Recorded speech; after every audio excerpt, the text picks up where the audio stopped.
नमस्कार नहीं welcome you to study IQ. मैं हूं प्रशांत धवन। नाउ जो यूएसए की पावरफुल टीम आज के समय भारत के धर्मशाला में बैठी है, दलाई लामा से बातचीत कर रही है।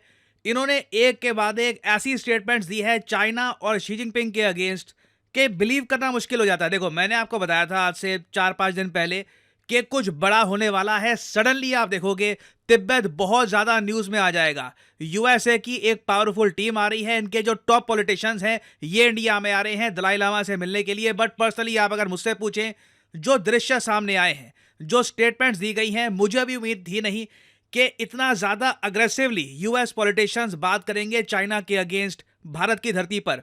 नाउ नैन्सी पेलोसी की अगर मैं बात करूं, नैन्सी पेलोसी मैं आपको बता चुका हूं यूएसए की बहुत ज्यादा वरिष्ठ पॉलिटिशियन है, यूएसए के पार्लियामेंट में स्पीकर रह चुकी हैं। उसके अलावा जो करंट पार्टी आज के समय यूएसए में पावर में है, डेमोक्रेट पार्टी, उसकी भी एक दिग्गज नेता है। इन्होंने भारत में खड़े होकर यह लाइन बोली है जो बेजिंग तक गूंजी है। इन्होंने यह कह दिया कि president of China, you will be gone, तुम बिल्कुल गायब हो जाओगे, तुम्हें भुला दिया जाएगा, मगर दलाई लामा की जो लेगेसी है ये जिंदा रहेगी। Dalai Lama's legacy will live, you will be gone. ये जो लाइन है ना, ये कई चाइनीज जियोपॉलिटिकल थिंकर्स, जो ग्लोबल टाइम्स के एडिटर्स हैं, इनको इतनी चुभी है कि इन्होंने दलाई लामा पर बहुत ज्यादा आपत्तिजनक आर्टिकल्स पब्लिश करने स्टार्ट कर दिए हैं। उस पर अभी हम बात करेंगे।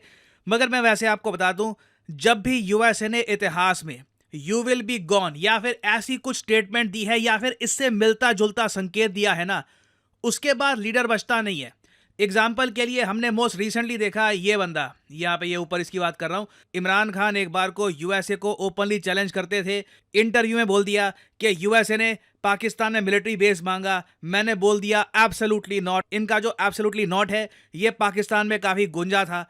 आज के समय ये जेल में है, कब बाहर निकलेंगे ना इनको पता है ना इनके सपोर्टर्स को पता है। फिर उससे पहले अगर हम देखें एग्जाम्पल गद्दाफी का, he was also gone. USA का देखिए एक बहुत ज्यादा खतरनाक ट्रैक रिकॉर्ड है। जब ये एक लीडर के पीछे लग जाते हैं कि इस लीडर को तो हटाना ही है, तो 80-90% उस लीडर को ये रिमूव कर ही देते हैं। एक एक्सेप्शन है इसमें, एक आदमी का कुछ नहीं कर पाई है आज तक, वो है व्लादिमीर पुतिन, और कुछ हद तक आप कह सकते हैं Kim Jong Un. But overall USA का ट्रैक रिकॉर्ड काफी डरावना है। तो इसलिए यूएसए की एक दिग्गज पॉलिटिशियन बिल्कुल चाइना के एक नेक्स्ट डोर नेबर इंडिया में आकर ये कहती हैं Xi Jinping you will be gone. इस स्टेटमेंट को आप लाइटली नहीं ले सकते। This is a huge statement. इसलिए आपने देखा होगा बहुत सारे आर्टिकल्स की मेन हेडलाइन है Xi Jinping you will be gone. और मैं इस बात को भी एम्फसाइज करना चाहता हूं कि ये स्टेटमेंट ऐसा नहीं है कि ये कहीं जा रही थी गाड़ी में, रास्ते में रिपोर्टर आ गया तो मुंह से निकल गया। एक भाषण के रूप में इन्होंने ये सारी बातें बोली हैं दलाई लामा के सामने, पीछे तिब्बत का झंडा लहरा रहा था। और again I am really surprise कि ये देखने को मिल रहा है। यहाँ पे ये जो क्लिप है मैं चाहता हूँ ये आप देखें। And love. He will live a long time and his legacy will live forever. But to you, President of China, you'll be gone and nobody will give you credit for anything. So obviously इस line पर तालियां भी खूब busy है। जो तिब्बत के supporters हैं सामने वो बहुत ज़्यादा खुश थे। जो पॉलिटिशियंस बाकी यहाँ पर बैठे हैं ये भी मुस्कुरा रहे हैं कि बहुत बड़ी बात यहाँ पर बोल दी। और मैं आपको बता दूँ, चाइना इसको लाइटली नहीं लेगा, शी जिनपिंग इसको लाइटली नहीं लेंगे। This is a huge statement और आई थिंक चाइना का वेरियस तरीके से इसका रिस्पॉन्स देखने को मिलेगा। नाउ आप में से कई लोग मुझसे एक सवाल पूछ सकते हैं कि क्या जेन्युइनली यूएस हाई लेवल पर तिब्बत का इशू उठाने वाला है, क्या जेन्युइनली ये हो रहा है? वेल, यहाँ पे आपको समझना होगा, जो चीजें हम देख रहे हैं ना, ये किसी ने सोचा नहीं था कि देखने को मिलेगी। दलाई लामा बीच में बैठे हैं, यूएसए के टॉप लॉ मेकर्स इनके आसपास बैठे हैं और इनको प्रेजेंट करते हैं एक बहुत ही इंपॉर्टेंट ये तोहफा। ये पता है क्या है? यहाँ पे आप देख पाओगे लिखा है एन एक्ट। ये है तिब्बत एक्ट जो रिसेंटली यूएसए के पार्लियामेंट ने पास कर दिया है। जो बाइडेन के साइन का वेट कर रहे हैं सब लोग। बहुत ही जल्द ये एक प्रॉपर लॉ बन जाएगा जिसके अंडर यूएस ओपनली कह सकता है कि तिब्बत चाइना का पार्ट नहीं है। चलो डिबेट करते हैं, डिस्कशन करते हैं इस बात को लेकर। शी जिनपिंग और दलाई लामा को बिठाते हैं कमरे में और डिस्कस करते हैं कि तिब्बत चाइना का पार्ट है या नहीं, तिब्बत का क्या करे, तिब्बत का रेजोल्यूशन जो डिस्प्यूट है तिब्बत का, इसका रेजोल्यूशन हम कैसे निकालें। ये बहुत ज़्यादा बड़ी डेवलपमेंट है। ये एक्ट की एक कॉपी ये अपने साथ में लेके आए हैं। दलाई लामा को अश्योरेंस दी गई है कि बाइडेन जल्द ही इस पर साइन कर देंगे। दलाई लामा ऑब्वियसली ये सब देखकर बहुत ज़्यादा खुश हैं। और अगेन जो इमेजेस में हम देख रहे हैं, रिस्पेक्ट दी जा रही है यूएसए के top politicians, top law makers द्वारा टू दलाई लामा। ये बहुत ज़रा स्पेशल है। और एक बहुत इंटरेस्टिंग बात मैंने यहाँ पर यह भी नोट करी कि जो यूएसए के लॉ मेकर्स हैं, इनको एक स्पेशल करेंसी भी दी गई। ये पता है कौन सी करेंसी है?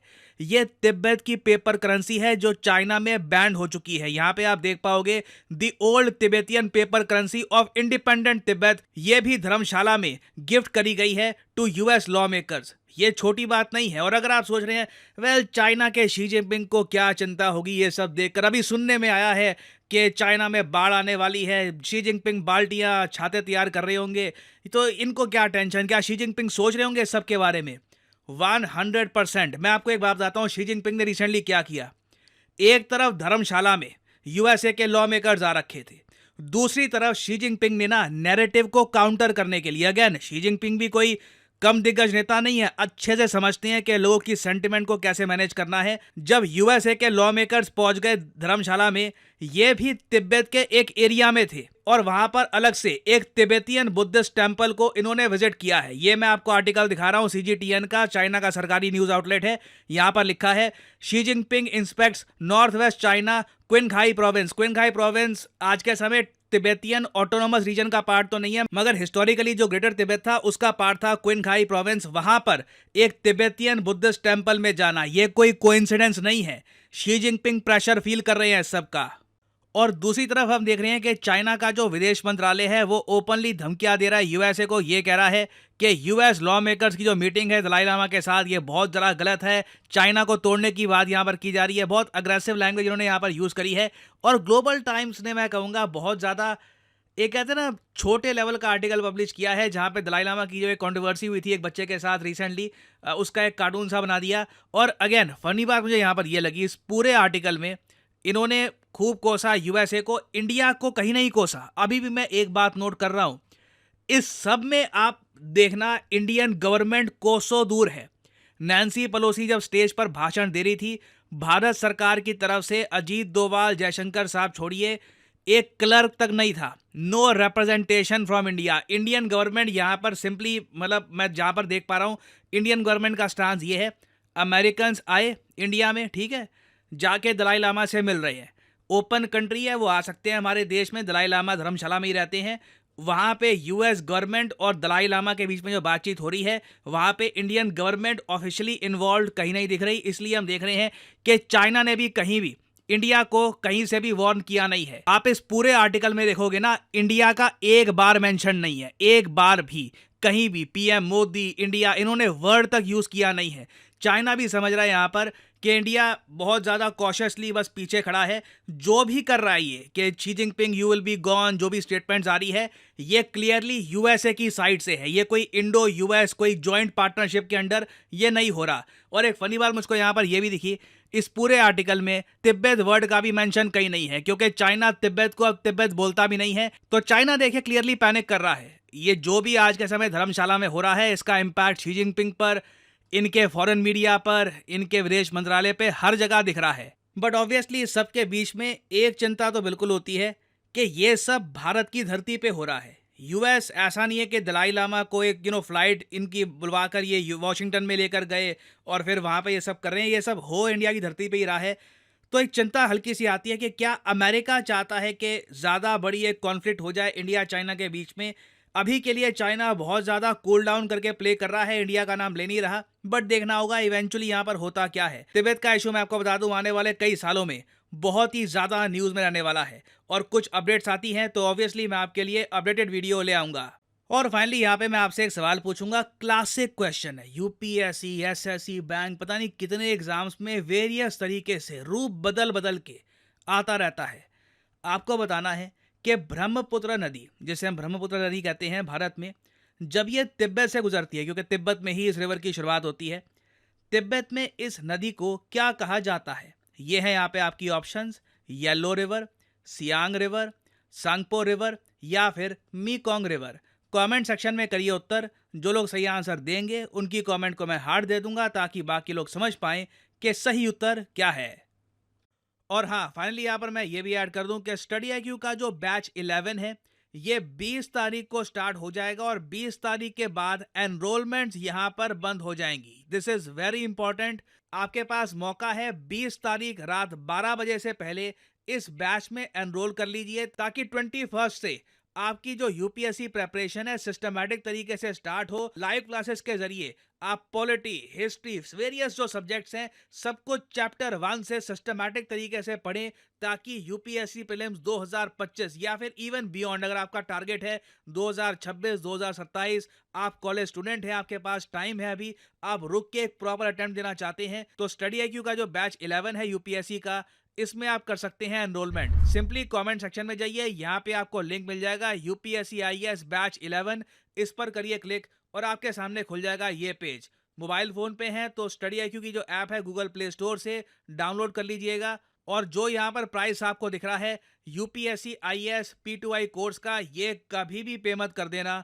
सिंपली यहाँ पर कोड डालिए PD10 और एक मैसिव डिस्काउंट आपको मिलेगा। 30 महीने का कोर्स 30,000 रुपए में, मतलब हर महीने के आप लिटरली 1,000 रुपए पे कर रहे होंगे।